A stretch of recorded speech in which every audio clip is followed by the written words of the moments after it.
اب آ جاتے ہیں کہ اس ملک میں اسلامی نظام کیوں نہیں نافذ ہوتا، تو اس کا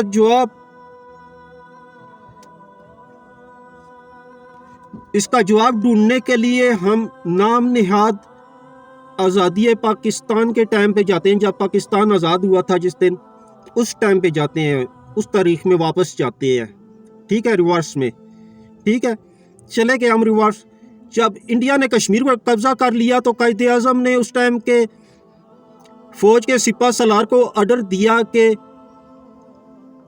یہ حصہ ہمارا ہے، تم فوراً انڈیا پر حملہ کرو اور اس کو آزاد کرواؤ۔ تو اس ٹائم کے آرمی چیف سپہ سالار نے انکار کر دیا قائد اعظم کو کہ میں حملہ کرنے کی ہماری اتنی طاقت نہیں۔ تو اس ٹائم آپ کے یہ جو قبائلی لوگ ہیں نا، جو آج دہشت گرد ہیں بنے ہوئے ہیں کچھ لوگوں کی نظروں میں، یہی لوگ اٹھے اس ٹائم میں، یہی قبائلی لوگ ہی اٹھے اور انہوں نے اپنی مدد آپ کے تحت یہ جتنا آپ کا آزاد کشمیر کا ایریا ہے نا، یہ سارا آزاد کروایا ہے، ٹھیک ہے۔ اور اس سے آگے بھی بڑھتے جا رہے تھے وہ تو پھر بیچ میں اقوام متحدہ پڑا، دوسرے تیسرے، اور قائد اعظم کو بھی پتہ نہیں کیا اس ٹائم سوجی کہ وہ ان کو روکنے کا بول دیا، نہیں تو انڈیا بھی وہ فتح کر لاتے، ٹھیک ہے، وہ جو اب دہشت گرد جن کو کہہ رہے ہیں۔ تو انہوں نے یہ آزاد کشمیر قائد اعظم کو لا کر تحفے میں دیا کہ یہ لیں قائد اعظم، ہماری طرف سے تحفہ ہے آپ کے لیے۔ اگر قبائل حب الوطن نہیں ہے تو پھر اور کون ہے حب الوطن؟ یہ اس چیز کا جواب مجھے دے دیں آپ۔ حب الوطنی کہتے کس کو ہیں؟ کس کے پاس ہے کوئی جواب؟ کوئی نشانی ہوتی ہے، کوئی علامت ہوتی ہے، کیا چیز ہوتی ہے؟ یہ بات مجھے سمجھ نہیں آ رہی، پر ایک بات ضرور سمجھ آ رہی ہے، اللہ نے کیسے پہلے افغانستان میں ان کا قبرستان بنایا اور اب وہ فلسطین میں بنا رہا ہے۔ جو اسلامی ملک لگے ہیں اس ٹائم اپنی مستی میں مست ہیں، ان کا بھی نمبر ایک دن آنا ہے، ضرور آ کر رہے گا۔ اگر ہم چاہیں تو 48 سے 72 گھنٹوں کے اندر انڈیا سے اپنا کشمیر لے سکتے ہیں، پر یہ اور بات ہے کہ ہم نے لینا ہی نہیں ہے۔ ویسے ہی ہم نے 75 سال سے قوم کو کشمیر بنے گا پاکستان کا لولی پاپ دیا ہوا ہے، اور بس قوم اسی پہ لگی ہوئی ہے۔ سب تو نہیں، پر جو پاور میں ہے ان کو نہ ملک، نہ انسان، نہ مذہب، نہ کچھ اور، بس ڈالر چاہیے۔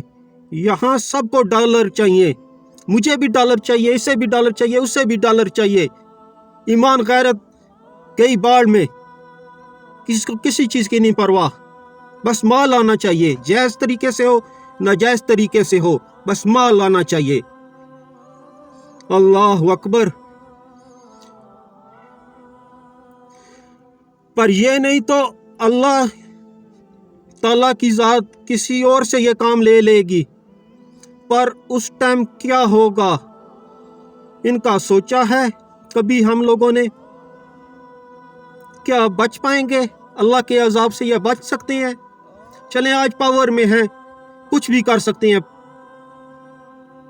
ابھی آرڈر آ گیا جی، یہ اس فلاں کو مار دو جی، چلو جی ٹھیک ہے، آپ مجھے مار سکتے ہیں، مان لیا، مار دیا آپ نے مجھے، لاپتہ کر سکتے ہیں، کر دیا، اس سے زیادہ اور کیا کر سکتے ہیں؟ لیکن جو سوچ ہے وہ تو نہیں ختم ہو سکتی، وہ میرے مرنے کے بعد بھی وہ سوچ، وہ ویژن جاری رہے گا۔ دلوں کو جیتنا پڑتا ہے، ان کو پہ زبردستی نہیں کی جاتی، دلوں کو جیتنا کے طریقہ سیکھیں۔ اس ٹائم ضرورت ہے ایک بات کی دوستو، آپ سب بھائیوں سے کہہ رہا ہوں جن سے میں پہلے مخاطب تھا، کہ اب بھی وقت ہے کہ ہم اس چیز کا مداوع کر لیں جو ہم نے آج تک زیادتیاں کی ہیں نا، ان کا کہیں نہ کہیں سے تھوڑا بہت بوجھ ہم سے ہلکا ہو جائے گا۔ اگر ہم اس ٹائم پہ فلسطین کی مدد کرتے ہیں تو ان کا ساتھ دیتے ہیں، اس سے پہلے بھی تو ہم جاتے رہے ہیں نا فلسطین کی مدد کے لیے، جہاز بھی ہم نے گرائے ہیں، تو اب کیا ہے ہمیں؟ اب کس وجہ نے، کس چیز نے ہم کو روک رکھا ہے؟ کیا خوف ہے؟ موت کا خوف ہے جو آنی ہے، یا امریکہ کا خوف ہے، IMF کا ہے، ڈالر کا ہے، کس چیز کا ہے؟ اب اس بار کیوں نہیں جا رہے؟ اس لیے اس بار جانا چاہیے، شرکت کرنی چاہیے، اور ان کو پھر سے بتانا چاہیے کہ مسلمان کچھ ٹائم کے لیے تو بھٹک سکتا ہے، لیکن رب کی ذات جب چاہے اسے اپنے راستے پر لے آ سکتی ہے۔ تو اس طرح ازالہ بھی ہو جائے گا۔ آج تک ہم نے جو بھی گناہ کیے ہیں، بیشتے قوم، انفرادی ہوں یا اجتماعی ہوں، جیسے بھی ہوں، کسی نہ کسی حد تک ان کا مداوع ہو جائے گا۔ تو یہ ذرا سوچنے والی باتیں ہیں۔ تو لاسٹ میں ایک بات وہی کہتا جاؤں کہ میرا کسی پارٹی سے، نہ سیاسی نہ مذہبی، کسی سے بھی کوئی تعلق نہیں ہے۔ یہ چند ایک سوالات تھے جو کیے ہیں۔ اب سزا ملے، جزا ملے، وہ تو اوپر والے کے ہاتھ میں ہے۔ میں نے جو بیان کرنا تھا حق کی بات وہ کی ہے، جو میرے نزدیک حق تھا وہ میں نے ادا کیا ہے۔ اب میرے رب کے ہاتھ میں ہے سب کچھ، مجھے کسی چیز کی پرواہ نہیں دوستو۔ لیکن ڈرنا چاہیے اس قیامت کے دن سے، جس دن کوئی نہیں بچ سکے گا، کوئی پاورفل بھی، کوئی بھی، کچھ بھی۔ آپ دوستوں کے بیان سننے کا بہت بہت شکریہ۔ بیان کے آج بس ویسے ہی دل کی باتیں کچھ بڑاس نکالی ہے، کچھ بس کہہ دیا ہے۔ تو پھر انشاءاللہ کل ملتے ہیں ایک بہت ہی عمدہ ویڈیو کے ساتھ۔ اپنا خیال رکھیے گا، دوسروں کا بھی خیال رکھیے گا، اور استغفار کا ورد زیادہ سے زیادہ کیجیے گا، شاید ہم کچھ بوجھ ہم پہ کم ہو جائے۔ اللہ ہم سب کا حامی و ناصر ہو۔ جزاک اللہ الخیر۔